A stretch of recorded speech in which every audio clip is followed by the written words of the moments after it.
कुछ राज ऐसे होते हैं जिसे छिपा पाना मुमकिन ही नहीं, नामुमकिन सा लगता है। ऐसे ही ये कहानी एक पहाड़ की है जिसे लोग बेंगा पहाड़ के नाम से जानते हैं। कहते हैं इस पहाड़ पे आज तक कोई नहीं चढ़ पाया, और जिसने भी चढ़ने की हिम्मत की वो दोबारा वापस नहीं आया और न दोबारा चढ़ने की कोशिश की। आखिर क्या है इस पहाड़ की रहस्य? क्यों इस पे चढ़ने से लोग डरते हैं और जो चढ़ते हैं वो दोबारा चढ़ने के नाम नहीं लेते हैं? आखिर क्या है इसका रहस्य? दोस्तों, आखिर इस पहाड़ पे क्या है? इतना मुश्किल क्या है इस पहाड़ पे जो आज तक लोग चढ़ नहीं पाए हैं? क्या वजह है जो इस पहाड़ पर चढ़ने से लोग डरते हैं? ये सब जानने के लिए मैंने 4 घंटों की लंबी यात्रा करके इस पहाड़ के पास पहुंचा। पहाड़ पे चढ़ने से पहले मैं आप लोगों को कुछ और दिखा दूं कि ये जो नाले दिख रहे हैं, पुल, इसको पहले के राजा महाराजाओं ने पानी बहाने के लिए यूज करते होंगे। इसमें आप लोगों के 2 रास्ते दिखेंगे, 2 नाले दिखेंगे। दोनों नाला से पानी होते हुए दोनों अलग अलग जगहों पे जाता होगा, जिसे आप लोग रूबरू देख सकते हो। ये जगह बिहार के बोधिया से 50 किलोमीटर की दूरी पर स्थित है।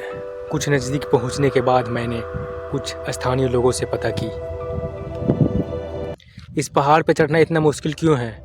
इस पहाड़ पे चढ़ना इतना मुश्किल इसलिए है कि पता नहीं क्या है इस पहाड़ पे, जो भी जाता है वो वापस लौट कर नहीं आता है। पता नहीं क्या जी, भूत प्रेत का, पिशाच का साया है या फिर और कुछ है, ये ऊपर वाला ही जाने। अच्छा, इस पहाड़ के अगल बगल कोई घर क्यों नहीं है? घर क्यों नहीं बसाया गया? इस पहाड़ की तरह तरह की बातें हैं जो बहुत फैली हुई हैं, इसलिए इस पहाड़ के अगल बगल कोई भी नहीं रहता है, ना ही कोई मतलब कि घर वगैरह कुछ भी नहीं यहाँ बनाता है। सब लोग बहुत डरते हैं इस पहाड़ से। और यहाँ पे किसी को अगर प्यास लग गया तो पानी की व्यवस्था कहीं से? हाँ है, धूप में भी है एक झरना जो उस साइड है, वो झरना अब भी गिर रही है थोड़ा थोड़ा सा। गिर रही है? हाँ। चलिए, थैंक यू।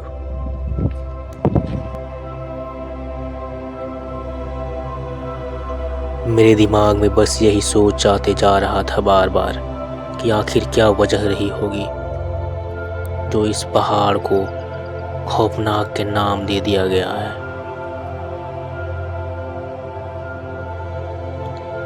आखिर इस पहाड़ पे गाय बकरियां चारा करते हुए नजर आते हैं, लेकिन इंसान क्यों नहीं?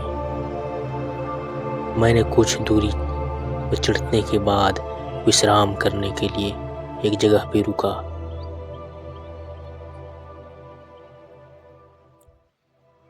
इस पहाड़ पर चढ़ने के लिए मुझे शॉर्ट तरीका ढूंढना पड़ेगा ताकि मैं जल्द से जल्द वहाँ पे पहुँचकर इसका राज पता कर सकूँ।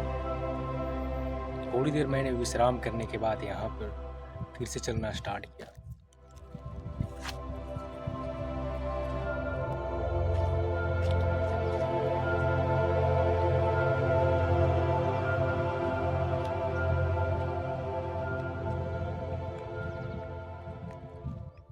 अगर मैं इस रास्ते से चढ़ूँ तो मुझे करीब 4 घंटा लगेंगे, बट मैं अगर उस रास्ते को पकड़ूँ, उस रास्ते को, तो वहाँ से मुझे 2 घंटा लगेगी। तो मैं वही रास्ता पकड़ने वाला हूँ ताकि जल्द से जल्द पहुँच सकूँ।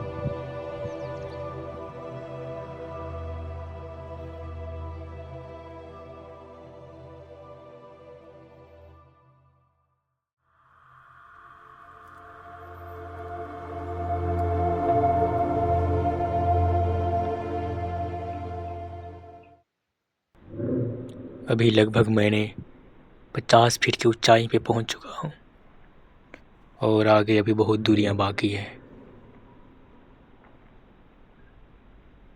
रास्ते इतने खतरनाक, 100 फीट की ऊंचाई मैंने तय कर लिया।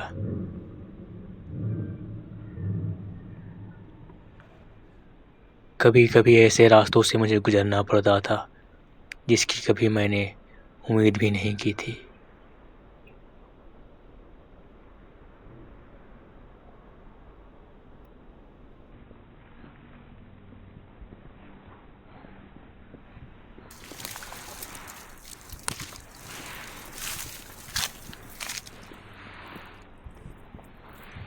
मेरे पूरे शरीर को काटा पूरी तरीके से फाड़ चुके थे और मेरा शरीर पे छोटे छोटे कांटाओं ने चुभ कर हल्का सा ब्लड निकाल दिया था।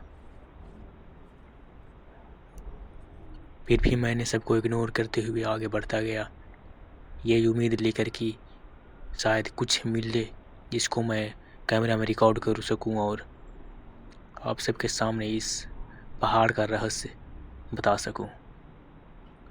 कभी अच्छे रास्ते मिलते थे तो कभी खराब। मैं जिस उम्मीद में गया था अभी तक उसका कुछ अता पता भी नहीं था, बस मैं चलता रहा इस उम्मीद में कि मुझे कुछ मिले। और मैं आप लोगों को एक बात और बता दूं कि अब तक मुझे ना नेगेटिव एनर्जी का कोई प्रकोप देखने को मिला, ना पॉजिटिव एनर्जी, और ना ही कोई इंसान।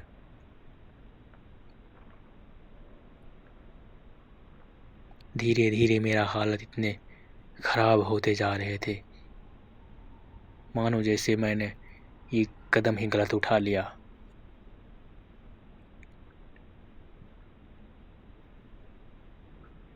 पहाड़ों और जंगलों के बीच से गुजरता हुआ ये रास्ता मेरे पूरा शरीर को छलनी करते जा रहा था। मैंने करीब 200 फीट की ऊंचाई पे पहुंचा ही होगा कि मैंने एक अचानक से एक चीज को देखा जिसे देख मेरा पैर अचानक से रुक गए।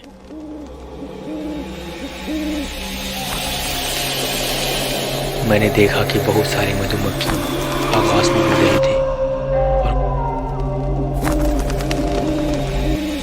और कुछ मधुमक्खियों के ग्रुप मेरे तरफ बढ़ रहे थे। मैंने अपना कदम पीछे की ओर लिया।